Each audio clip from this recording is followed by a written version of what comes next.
Para que tú seas capaz de que la gente que está contigo mejore, tienen que creer en ti. Cofundó la mayor consultora de España, llegando a ser 24.000 empleados. Benito Vázquez entiende mejor que nadie la importancia de las personas en una organización. Hablamos de actitud, valores, liderazgo y cómo elegir a la gente que marca la diferencia. Pero también con Benito hablamos de futuro, porque para mí es uno de los ejecutivos senior que mejor entiende las tecnologías exponenciales. No porque hable mucho de ellas, sino porque las estudia en profundidad. Bienvenido a Talent Pills. ¿Comenzamos?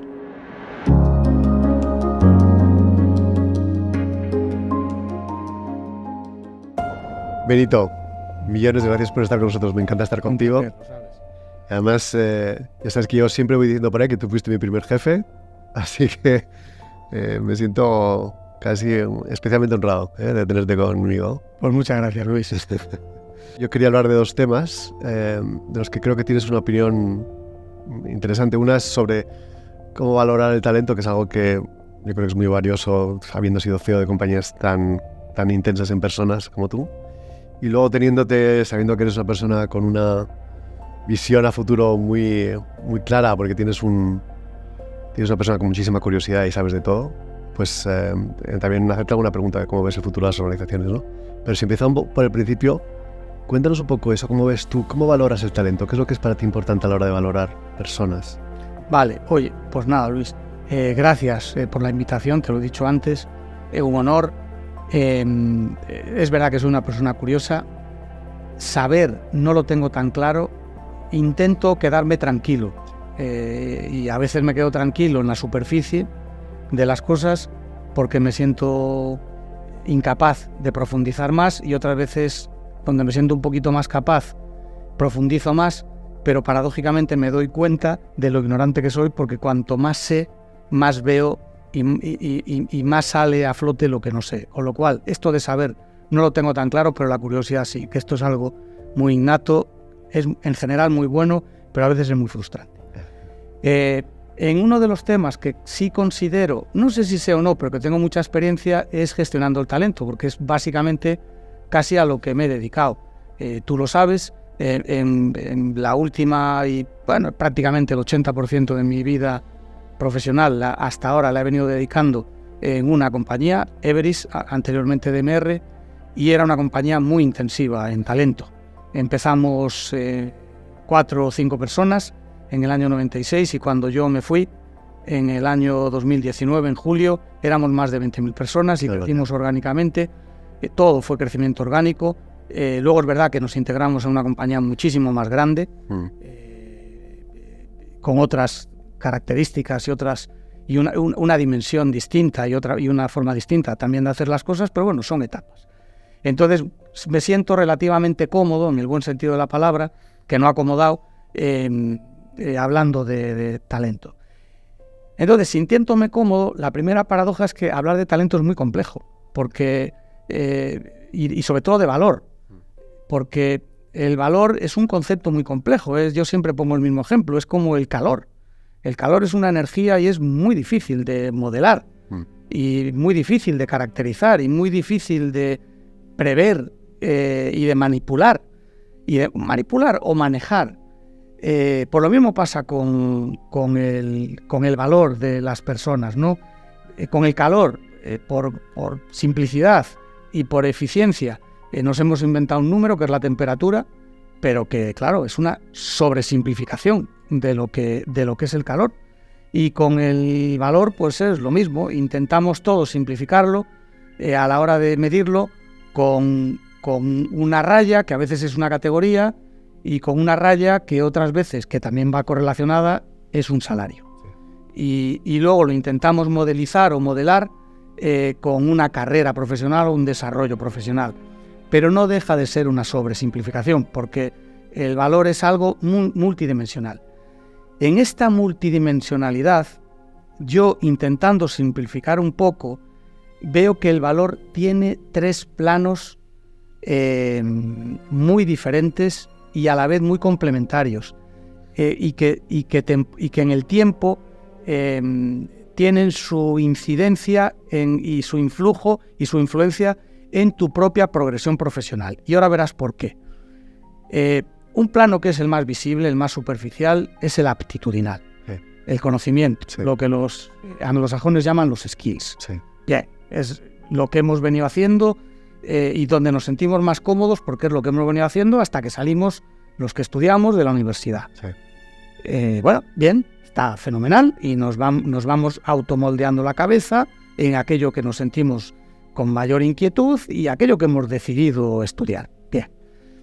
Otro plano que es un poco más profundo y más complejo es el de la actitud con C y la mentalidad, que yo creo que tiene más recorrido también en el tiempo. Y hay otro que es el más complejo de todos, el más complejo, que es el de los valores y el de los principios. Entonces, si vemos estos tres planos, actitud y mentalidad, y valores y principios, si los sabemos combinar todos y manejarlos bien en el tiempo, creo que tenemos un sistema con 3 ecuaciones o con 3 incógnitas y lo que hay que hacer es encontrar las líneas de ecuación por lo menos 3 líneas de ecuación para resolverlo. ¿Qué es lo que... primera reflexión. Aptitud. La aptitud es lo más sencillo, paradójicamente, aunque nos hayamos tirado estudiando 20 y algo años. Es la condición necesaria, pero es lo que menos nos diferencia. Lo que menos nos diferencia.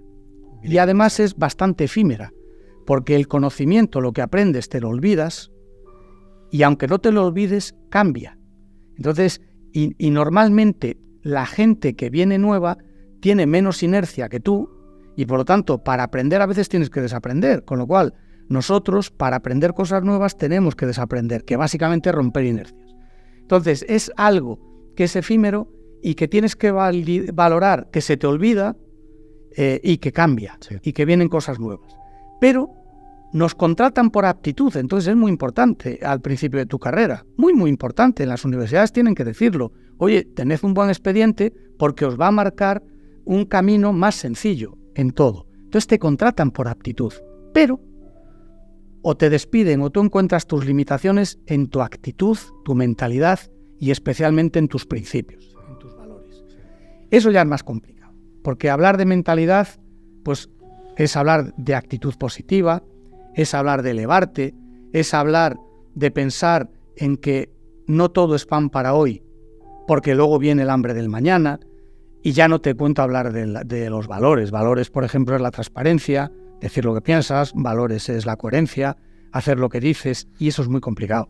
Entonces, yo creo que para situar ahora en la conversación el valor del talento, yo creo que es importante tener esas 3 dimensiones: actitud y mentalidad, y valores y principios, e intentar luego proyectarlas en el tiempo.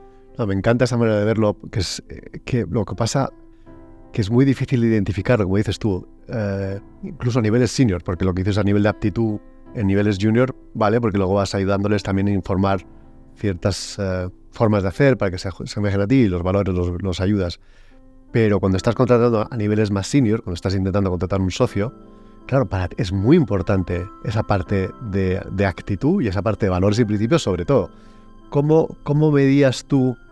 ¿Cómo se podía medir? Puedes medirla, porque la parte de aptitud es fácil de medir, pero ¿eres capaz de medir esa otra parte, esas otras 2 dimensiones? Pues mira, te voy a decir una cosa que a lo mejor no es muy correcta desde el punto de vista intelectual y desde el punto de vista más determinista, pero yo creo que es la realidad. Vamos a ver, hay una cosa que todos hablamos de ella, que es el oficio. Sí. Cuando tú tratas con personas y vas acumulando experiencia, tú, con una mirada, con un gesto, con una respuesta, te vas dando cuenta, y como decía mi padre, y me imagino que tu padre, cuando tú eras adolescente o niño, te decía: Luis, jovenito, ¿esto me lo dices o me lo cuentas? Y digo, coño, qué listo es mi padre que me ha pillado. Lo que tenía era experiencia. Entonces, eso se puede ver. Y en una entrevista se puede ver. ¿Cómo? Vamos, yo te pongo un ejemplo interno. Ya no tanto en una entrevista como internamente. En algo que en mi oficio era muy crítico. Esto tú lo sabes porque has sido consultor y en cierto modo sigue siendo consultor. En las consultoras hay 4 o 5 categorías, luego cada una las desagrega y tiene 1000 nombres diferentes, pero básicamente son consultor junior, consultor senior, gerente o manager, director y socio o partner, da igual. Entonces hay un salto, todos son muy importantes, saltar a senior es muy importante, saltar a manager es muy importante, saltar a director también, pero hay uno que es clave porque no dejas de ser un referente para todos los demás. Y en muchos sitios, cuando alguien tiene ambición, mira al socio como un deseo. Es decir, a mí me gustaría ser como este.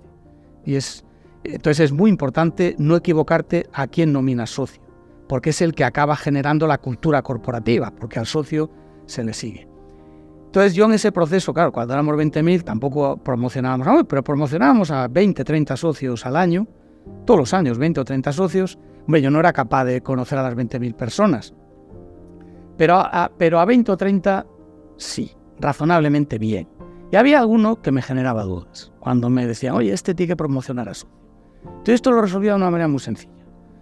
Si tenía dudas, digo, coño, tengo dudas de este. ¿Por qué no? Porque al final un socio es un líder. Y con el líder tienes ciertas connotaciones. A un líder, por ejemplo, tú eres líder, pues con un líder pasa una cosa automáticamente muy curiosa, que es que Luis Carvajal, líder, y la misma persona, Luis Carvajal, no líder, si eres líder, la gente que está contigo es indulgente contigo en lo malo y te intenta imitar en lo bueno. Y el mismo Luis Carvajal, por la razón que sea, no es líder, el mismo, con el mismo conocimiento, con la misma personalidad, el mismo, si no es líder, te acribillan en lo malo y no te imitan en lo bueno.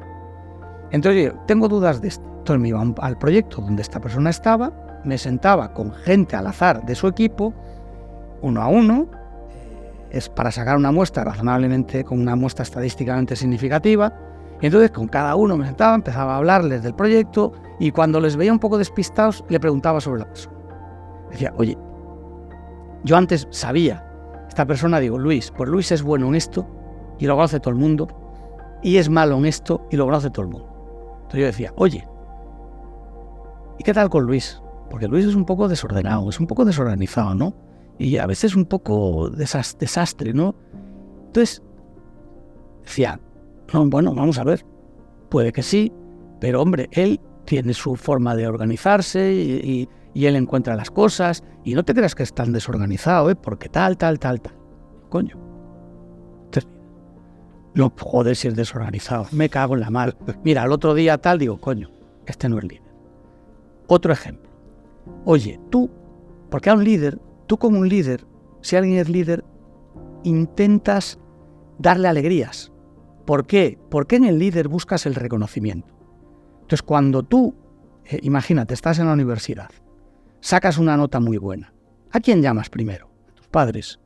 Porque quieres darle una buena noticia, porque son tus líderes morales, son tus autoridades morales en ese momento y probablemente siempre, e intentas que ellos te digan, muy bien, Luis, estamos orgullosos de ti, buscas el reconocimiento y además darles una alegría. Entonces yo les preguntaba, digo, oye, cuando habéis hecho, me enteraba antes, en este hito, ¿a quién ha sido el primero que habéis llamado? Como no me dijeran a esta persona, digo, malo. Malo porque tú buscas en el líder el reconocimiento y si este tiene que ser socio, es en el primero en el que lo buscas. Y si me dicen otro, digo, coño, pues este igual es el que debe ser socio. Este es un segundo ejemplo, claro. Otro muy claro. Tú, claro, el liderazgo intelectual, o sea, cuando tú tienes un problema, llamas al que más sabe, pero no necesariamente es tu líder. Entonces yo les decía, oye, tú cuando has tenido este problema, ¿al que has llamado? ¿A quién has llamado? Si no me habían dicho que a este le habían llamado ante una buena noticia y sí ante una dificultad técnica, digo, hombre, no lleva mal camino porque es un líder intelectual, pero todavía no puede ser socio. Porque si trabajando con esta gente estrechamente no le quieren dar una buena noticia y también por preguntas no es a alguien al que admire por gestos, pues digo, no está. Entonces eso se nota y en las organizaciones pasa igual. De hecho, en muchos proyectos tú seguro que lo verás. Cuando ya empieza a haber cierta gente, tú ves que la gente habla, la gente respira, la gente reacciona, la gente organiza como el gestor, como el líder del proyecto, porque lo intentan imitar. Y esas cosas se notan, Luis, se notan. En mi mundo, cuando intentamos evaluar a personas o a líderes, miramos de alguna manera esas tres, ¿no? La más fácil es la parte de aptitudes, porque además hay mucho escrito sobre conocimientos, competencias, etc.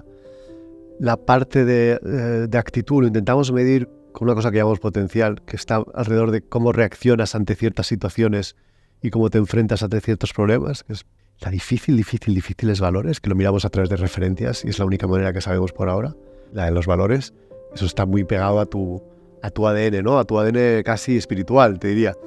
¿Cómo crees que es más determinista? Yo lo veo un poco... Se puede trabajar, pero es difícil. ¿Tú cómo lo ves? Yo lo veo que tienes que fiarte de tu intuición. O sea, por eso... Pero a la hora de aprender, ¿no? Ponte como una persona que quiere desarrollar y quiere crecer más allá de las aptitudes y quiere crecer en actitudes y en valores. ¿Eso se puede aprender, se puede desarrollar? Sí, vamos a ver, yo creo que como todo en la vida, nosotros somos seres humanos y en el fondo nos comportamos de una manera...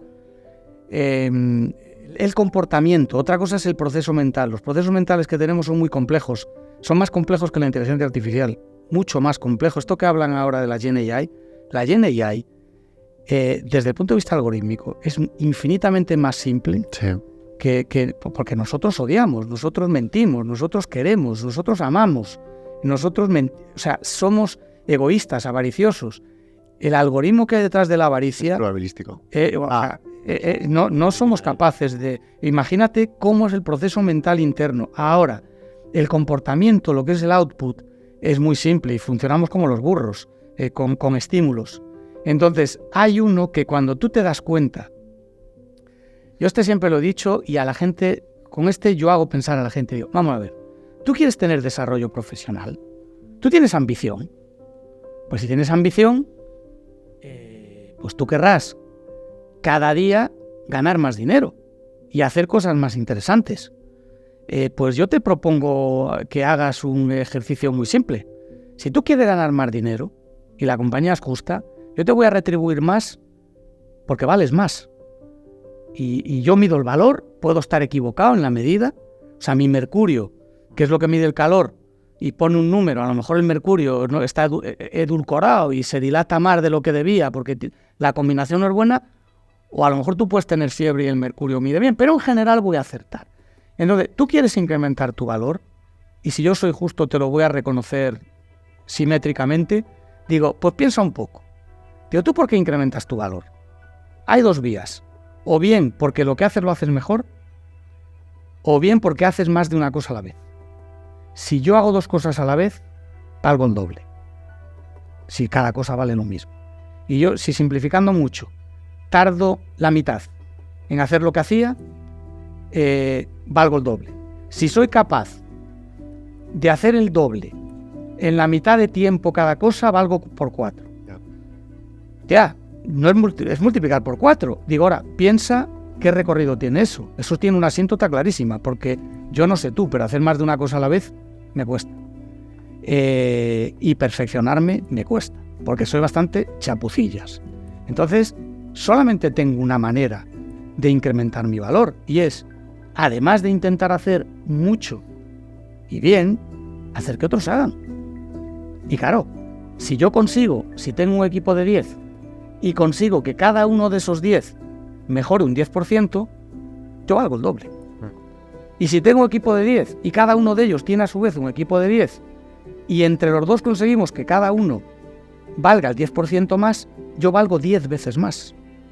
Este es un camino mucho más sencillo, entre comillas, de entender. Ahora, es mucho más jodido, porque claro, para que tú seas capaz de que la gente que está contigo mejore, tienen que creer en ti. Y para creer en ti, lo primero, que es condición necesaria, tú tienes que ser un líder intelectual. O sea, tienen que ver que tú sabes y que no les pides tonterías. Ahora, una vez que vean que tú eres un líder intelectual, eso es efímero, como he dicho antes. Lo que van a ver es si eres confiable. Y si tú eres además una autoridad moral. Entonces, lo primero que tienes que hacer es ser intelectual moral, líder intelectual. Que es condición necesaria, pero no es suficiente. Luego tienes que ser moral. Entonces ahí te tienen que ver si eres gente, si eres consistente, si eres transparente, si de verdad piensas en ellos o no, si no te estás aprovechando. Entonces yo creo que ese es el ejercicio que uno tiene que ver, hasta que no te caes del guindo y no te das cuenta que si tú quieres tener una buena trayectoria profesional, tu futuro depende más de los demás que de ti, pues tienes un problema. Oye, y no hemos hablado de retribución, pero hay una parte ligada al valor intrínseco con la retribución. Ahora, como dices tú, se utiliza ese mercurio, dice, porque estás en una categoría, con lo cual te pago X. O si eres un CEO de una compañía de tanto tamaño, te pago X, y si estás en una compañía un poco mayor, un poco más. Y si estás en Londres, un poco más, que si estás en España. Pero tú tienes una visión un poco distinta de la retribución. Vamos a ver, la retribución es al valor lo que la temperatura al calor. Sí. Lo que pasa es que es un poco más complejo que esta correlación tan simple, porque la retribución es una función en el tiempo. Si tú la ves como una foto y no como una película, te estás equivocando. Totalmente. Tienes que verlo como una película. Entonces, la retribución tienes que verla como una medida de tu valor. Entonces, si yo soy un profesional, yo de lo único que me tengo que preocupar es de entrar en una compañía que me permita incrementar mi valor y que me permita desarrollarme, y que el desarrollo o el incremento de valor que tenga me lo reconozca en justicia. Si yo tienes que intentar, tú no te tienes que preocupar de tu salario, porque creo que eso es poner el carro delante de los bueyes.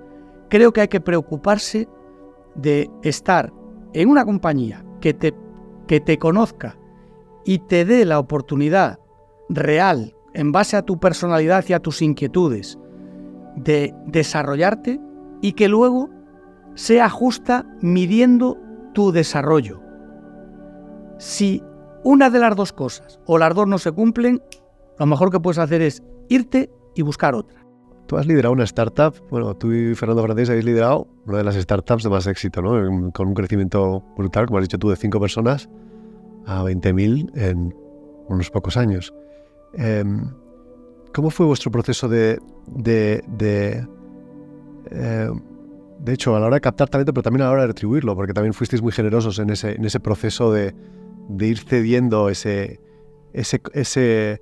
equity de la compañía, ¿no? Porque vosotros sí que sois un referente en... Sí. Vamos a ver, aquí yo, por eso esto lo cuento con experiencia. Vamos a ver. Nosotros intentamos hacer algo justo.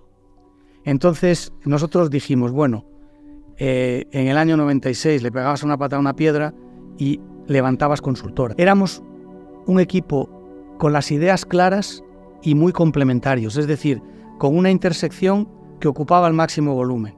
Y luego lo que sí nosotros éramos muy complementarios, pero teníamos una columna vertebral todas muy clara, que era, nosotros pensábamos que tener a gente buena era la condición necesaria, y tener a buena gente era lo que había que añadir a la condición necesaria para hacerla suficiente.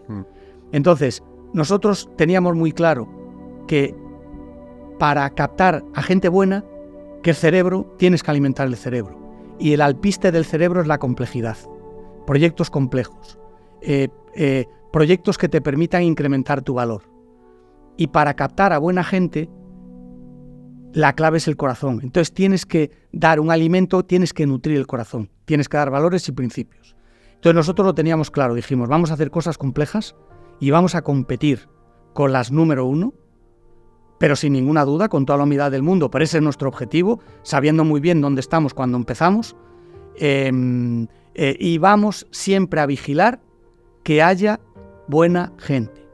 Entonces, sin verbalizarlo, establecimos 2 metavalores, 2 pares de valores y una actitud y mentalidad. Que los metavalores fueron la transparencia y la coherencia. Son metavalores. Decir lo que piensas, hacer lo que dices. Lo más jodido. Y las duplas son libertad responsable y generosidad exigente. Hay mucha gente que quiere ser libre, pero confunde la libertad con el libertinaje. Y hay mucha gente que es excesivamente responsable, pero en el ejercicio de la responsabilidad se olvida de que es muy importante la libertad. Y lo mismo pasa con la generosidad. Hay gente muy generosa, pero luego se autoexige más que a los demás, y hay mucha gente muy exigente, pero luego con ella misma no lo es. Entonces, dicho de otra manera, que seguro que lo ves, yo conozco gente muy, muy, muy, muy brillante, pero muy, muy, muy hija de puta, y gente muy, muy, muy buena persona, pero muy tonta. Lo jodido es ser muy brillante y muy buena persona. Entonces, eso es lo que intentamos equilibrar. Nosotros no éramos excepcionalmente brillantes y creo que sí éramos buenas personas todos. ¿Pero cómo retribuíais? Porque Bueno, claro, entonces aquí llega... Para tener talento, estáis en un momento pequeño, era una compañía que competíais, como dices tú, contra los grandes líderes. Teníais que atraer a gente y no teníais dinero para... Claro, ¿qué pasa? Que nosotros tuvimos una suerte muy grande. Y es que hasta que no fuimos más o menos 70 u 80, no abrimos la contratación al mercado. Vale. Lo que hicimos fue contratar a la gente que conocíamos. Claro, yo venía de sitios muy intensivos en talento, entonces yo decía, joder, si algún día me monto esto, yo me llevo a este. ¿Pero teníais el dinero, tenéis la financiación para hacerlo? Sí, porque nosotros cuando empezamos, nosotros no teníamos dinero nuestro. Nosotros hicimos una cosa muy curiosa, que es que había una compañía que quería abrir oficinas en España, contratando, recurriendo a gente como tú, oye, contrátame a un director general, a tal, a cual, al cuadro directivo, les pongo dinero y luego dentro de un año veo si los hechos y tal y si cual. Entonces nosotros le dijimos, mira, no, nosotros tenemos este proyecto en mente, con esta filosofía que te estoy contando, tú a mí me das $1.000.000, yo me comprometo contigo a hacer break-even en un año, tú eres el dueño de la compañía, yo no quiero propiedad, pero el que manda soy yo. Este es el esquema de salarios, estas son las carreras profesionales y esta es la tipología de proyectos y cómo los hago. ¿Un plan de negocio? Un plan de negocio. Hicimos un business plan sin ser los dueños, ¿sí? Porque nos la pelaban en aquel momento y luego acabamos siendo los dueños porque lo que hicimos fue un buyout, sí. De la compañía, pero cuando arrancamos no. Entonces sí teníamos no era fácil, pero lo hicimos y hicimos todo. Y entonces, ¿qué pasa? Que contratamos a gente mejor que nosotros. Yo, a los que me traje, fue una cosa muy curiosa, porque yo nunca me he reconocido un mérito, en nada. Pero, sin embargo, yo sentí un orgullo brutal, porque a todos los que le dije que se vinieran, vinieron. Sí. Y dije yo, joder, esta gente confía en mí. Eso ya es un mérito, ¿eh? Pero brutal. Ese día, yo no había más... ¿Y les pagabas lo mismo o le pagabas un poquito menos? ¿O cómo? Más o menos lo que ganaban en donde estaban. Vale. Más o menos. Lo único que, claro, aquí les dabas un proyecto. Y claro, nosotros sabíamos, porque claro, esto es un negocio. Yo digo, coño, este es el número 1, pero es autista. Entonces yo no quiero un autista, por muy brillante que sea. Entonces, cada uno trajimos en nuestra tribu a la gente que era mejor que nosotros desde todos los puntos de vista y que encajaba en nuestra filosofía. Entonces, lo que logramos hacer fue un equipo de 100 personas inicialmente imbatible, porque éramos muy complementarios, pero con una columna vertebral brutal. Y ahí sacamos el primer anuncio. El primer anuncio fue, yo creo que el mejor anuncio que hicimos en nuestra vida. La idea la tuvo uno que contratamos de Barcelona, Enric Puig. Y el primer claim fue, el guepardo necesita la sabana. ¿Sabe? O sea... Si tú eres un guepardo, necesitas espacio. Entonces, vente a DMR, que nos llamábamos DMR. Y era, cuando luego lo explicábamos y tal, era un anuncio con un guepardo, tal, era brutal. Entonces, claro, nosotros teníamos una filosofía en la que dijimos, hay que captar a gente buena y buena gente. La gente buena quiere dinero y complejidad, la buena gente quiere un entorno de principios y valores. Sí. Pero nosotros ligamos también la carrera profesional a tener principios y valores, que esa fue la mayor innovación. No solamente retribuíamos por el cerebro, es decir, tú dices, voy a promocionar a senior, o voy a promocionar a gerente, o voy a promocionar a socio. Aunque fueras el tío que más vendía, el más brillante del mundo, el más innovador, si la gente no te reconocía como su líder y no se fijaba en ti, y esto lo mirábamos porque hacíamos encuestas 360, yo me iba a ver a la gente, bla, bla, bla, bla, no le promocionábamos. Yeah. Y era duro, porque había mucha gente que decía, te estás equivocando, este tiene que ser socio. Entonces ahí acertamos. Donde nos equivocamos fue con la retribución. Yo no hubiera hecho el mismo reparto. Hicimos en aquel momento lo que pensamos que era más justo y repartimos. Por ejemplo, cuando nos hicimos dueños cuando compramos la compañía, primero hicimos un buyout y nos quedamos con un porcentaje, porque otros lo tuvo Apax Partners, luego le compramos su parte a Apax y nos quedamos con el 100%. Luego se la vendimos también a un private equity y luego lo que nos quedó pendiente se lo vendimos a NTT. Bueno, pues dimos acciones a todo el mundo, a todos. Eso fue un error. El único consuelo que tengo es que pensamos que era lo más justo. Lo más justo era, bueno, esta es una compañía, si somos 5.000, pues 5.000, entonces vamos a repartir a todo el mundo. Es cierto que proporcionalmente a la categoría de cada uno. Error, porque nos diluimos mucho. Entonces, ¿qué pasaba al repartir a todo el mundo? Que lo vimos a posteriori y dijimos, coño, estas diferencias son muy grandes, no son justas. Y aparte no es coherente. Porque luego, bueno, hubo mucha gente que es que valoró lo que le dimos, no, ni lo valoraron. Se nos va el tiempo, sí. Pero teniéndote a ti aquí, sí que me gustaría hablar un poco del futuro. De cuáles ves que son los retos futuros de las organizaciones, por todo lo que viene, todas las tecnologías exponenciales que está viniendo. No me quiero meter en muchos líos ligados a programación genética con CRISPR-9, pero que eso de hecho hablaré con una persona que sabe mucho de esto, pero sí, o de potenciación humana, pero sí hablar de las cosas más cercanas ligadas a computación cuántica, inteligencia artificial. Eso tiene unas implicaciones brutales desde una perspectiva del liderazgo, desde una perspectiva organizativa. Tu visión. Vamos a ver, mi visión, hay dos partes. Una parte es la esencia de las tecnologías que vienen y otra parte es, digamos, el uso que hagamos de ellas. Entonces, en esencia, el mundo que viene es muy bueno. Esencialmente es muy bueno. Yo creo que todas las tecnologías, cuando hablamos de progreso, yo creo que el progreso no está en las políticas, porque de hecho las políticas lo que hacen es pervertir al ser humano y nos están pervirtiendo. Cuando te dicen una cosa, piensa justamente la contraria. Pero la tecnología esencialmente es para bien. O sea, va a hacer que vivamos más y mejor. O sea, esto ahora tan cacareado de que trabajemos menos y que tengamos más ocio y que nos dediquemos más a nuestra felicidad y a cultivar aquellas áreas que nos parecen mejores y que nos complementan más como humanos, yo creo que la tecnología lo va a permitir sin ningún problema. Podemos trabajar 4 horas y no todos los días y de sobra. Las carencias que tenemos de agua las venceremos con una tecnología exponencial. Si es verdad que hay cambio climático, que lo hay por definición siempre, porque hay periodos de glaciación y de no glaciación, y lo que hay ahora, yo sí tengo claro que hay contaminación, no tengo tan claro, desde el punto de vista científico, el tema del cambio climático por la acción del hombre. No lo tengo, la contaminación no tengo ninguna duda. Lo otro, yo no sé si es que el sol combustiona de otra manera, no tengo ni idea, pero o sí tengo alguna idea, pero no sé. Te iba a decir, seguro que tienes idea. No es el foro, pero no me quiero meter en berenjenales. No.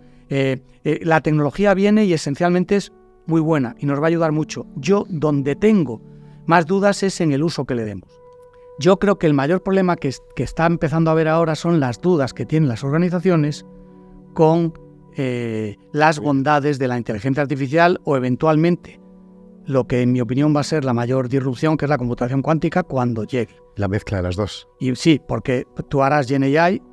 De hecho, yo creo que lo que más se aproxima a la inteligencia artificial generativa para procesar la algoritmia real del cerebro, creo que es la computación cuántica.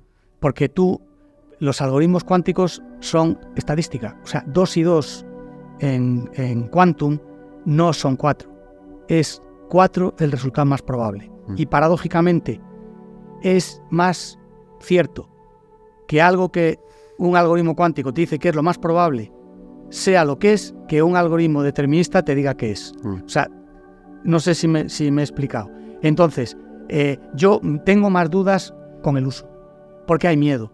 Y estamos viendo que si la tecnología va a suplantar al ser humano, que si se va a hacer un uso perverso, que no, bueno, es que si tenemos miedo, no vamos por el buen camino. Miedo no, porque el que no tiene miedo es temerario. O sea, yo creo que lo que hay que tener es determinación, convicción, respeto y ver el sentido positivo del miedo, no el negativo. Los que nos están escuchando, que son muchos, son directivos, ¿qué tienen que hacer para prepararse para lo que viene? ¿A corto o a medio? Porque a lo mejor es distinto. Bueno, yo lo que creo que tienen que intentar entender, a lo mejor no tanto las tripas, porque las tripas cada vez son más indescifrables y es tremendamente complejo, sino tienen que pensar de otra manera. La disrupción no tiene que hacerla la tecnología, tiene que hacerla nuestra mente para ver qué uso le da la tecnología para no sufrirla. Yo lo decía muchas veces, digo, yo soy consultor, le decía a mi cliente, y digo, ¿y esto es bueno o malo? Porque digo, yo soy consultor y o me usas o me sufres. Pero lo malo es eso, pero lo bueno es que decides tú si me usas o me sufres. Y yo como creo que las tecnologías que vienen son esencialmente buenas, y cuando te dicen la tecnología va a generar disrupción, no. El que genera disrupción es el hombre, el ser humano, nosotros.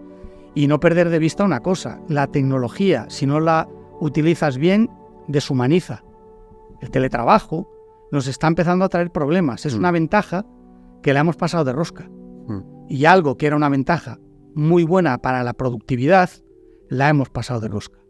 Entonces, ¿qué hacen? O sea, no hay que entender las tripas, estoy de acuerdo contigo, pero ¿cómo se pueden poner la gente al día? Porque es verdad que a la gente le da mucho miedo. Les da respeto y más que respeto, mucho miedo. Dicen, eso no sirve para nada, o eso deshumaniza, o es una tecnología que no quiero porque nos va a volver tontos, es la otra que dice mucha gente, ¿no? Porque de hecho, si hay alguien que escribe por mí, pues ya no voy a dejar de ser capaz de razonar.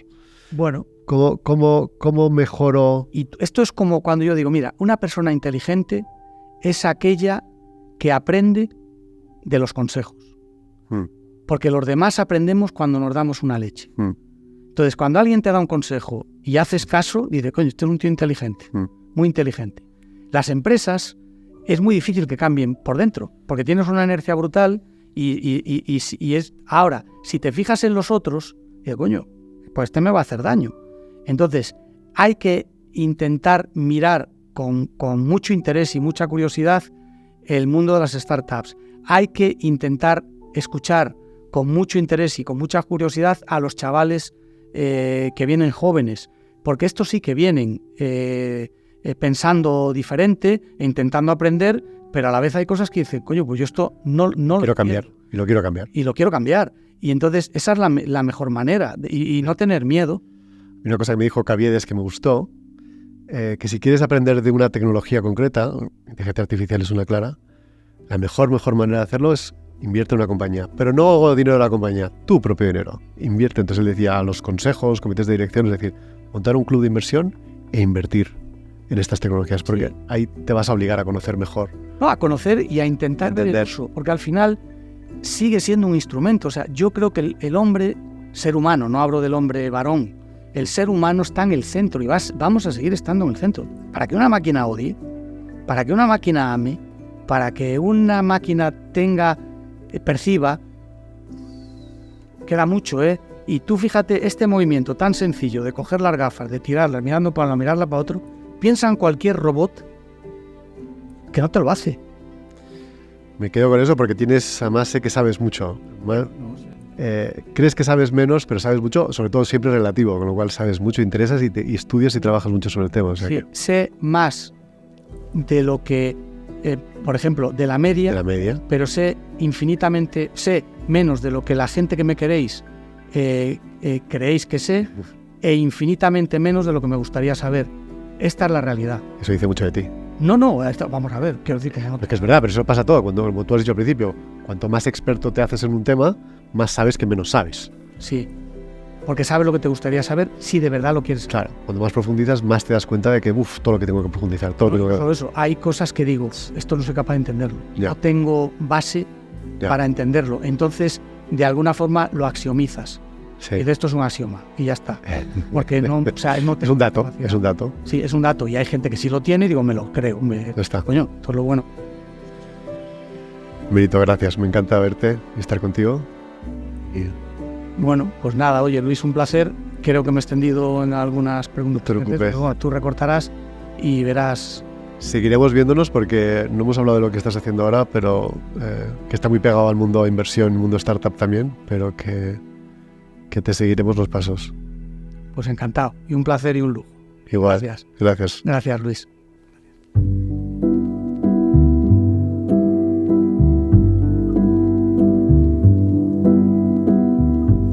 Escuchar a Benito Vázquez es como asistir a una clase magistral sobre humanidad y liderazgo. Detrás de su aparente sencillez hay una lucidez que desarma. Habla de talento, dice. Es una de las cosas más complejas que existen. Y tiene razón. Muchas organizaciones intentan medirlo con fórmulas simples. Un salario, una categoría, una etiqueta. Cuando el valor real de una persona es multivariable, difícil de capturar, y se construye en 3 planos que conviven y se retroalimentan. Los conocimientos, la actitud y los valores. Los conocimientos, nos dices, son los más visibles, pero también los que son más efímeros. Cambian con el tiempo, se olvidan, caducan. La actitud, en cambio, tiene un recorrido más largo. Está relacionado con cómo nos enfrentamos a los retos, cómo nos adaptamos, cómo emocionamos a los que nos rodean y cómo tomamos decisiones. Pero los valores son otra liga. Exige coherencia, valentía, la capacidad de decir lo que piensas y hacer lo que dices. Es ahí, en esa línea invisible, donde se distingue al profesional brillante del verdadero líder. Benito nos invita a mirar al talento con una lente más humana, más compleja, más exigente. Nos recuerda que para que un equipo mejore, primero tiene que creer en su líder. Y esa confianza solo se gana siendo auténtico, siendo transparente, coherente y generoso. Porque los buenos líderes saben que su futuro depende más que de ellos mismos, de las personas que tienen cerca. También nos deja una idea sobre la retribución. No es una foto, es una película. No es una cifra aislada, sino el reflejo de una trayectoria. Lo importante no es cuánto ganas hoy, sino si estás en el lugar donde realmente puedes crecer y donde ese crecimiento se mide con justicia. Y cuando mira hacia adelante, Benito es optimista. La tecnología, la inteligencia artificial, la computación cuántica, todo lo que viene, traerá avances enormes. Pero el reto no está en dominar esas herramientas. Está en algo más difícil. Está en cambiar la forma de pensar, en escuchar a quienes ya están haciendo las cosas distintas y en aprender. Y en mantenernos sobre todo humanos, incluso en medio de toda esta disrupción. Si este episodio te hizo pensar, compártelo con alguien a quien creas que le puede ayudar. Y si quieres ver la conversación, además de escucharla, recuerda que tienes el episodio completo en YouTube y en Spotify en vídeo. Puedes seguirme en redes para más contenido y reflexiones como esta. Nos escuchamos y ahora también nos vemos en el próximo episodio de Talent Pills.